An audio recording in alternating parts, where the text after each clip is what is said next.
Alaikum salam wa rahmatullahi ta'ala wa barakatuh. Kan kana magana da gidan rediyon Ibo na Allah. To yanzu ya kake idan aka baka rikon shugabancin kasar Najeriya zaka iya rikewa?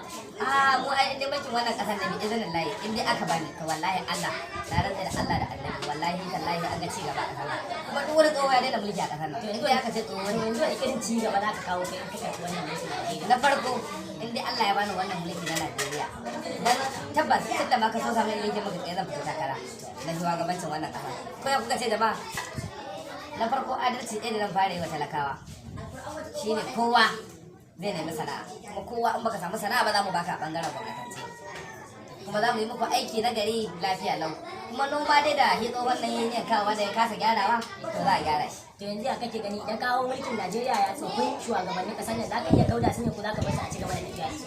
a'a babu wani tsoho wanda ya taba rike mulki a Najeriya wanda zan yadda ya zo ya juya ni ko ya gaya min shawara ya ɗauka ba zan yadda babu wannan tsohon ban yadda da duk wani tsoho ba duk wani tsoho ko ba yayi ritaya ba wani siyasa da wani Sauke su zaka yi ko kuma abin na gwamnan Ghana shugaban kasar Ghana zaka yi zaka shege su. gabaki ɗaya su zan tara su a mitin duk wani tsoho in ya taɓa yin shugabancin wannan ƙasar ko ya taɓa zama wani gwamna ko wani abu dai a ɓangaren siyasa to insha Allah tara su zan yi mitin rana guda ya ce kowa ya ga ofis da rana a samu su babban da Subhanallah.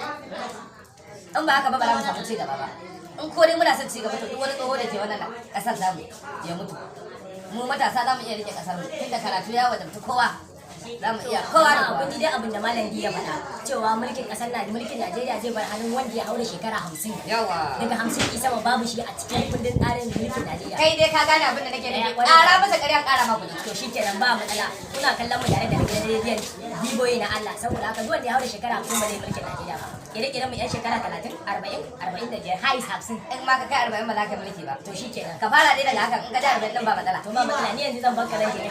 to na gode ya ji ba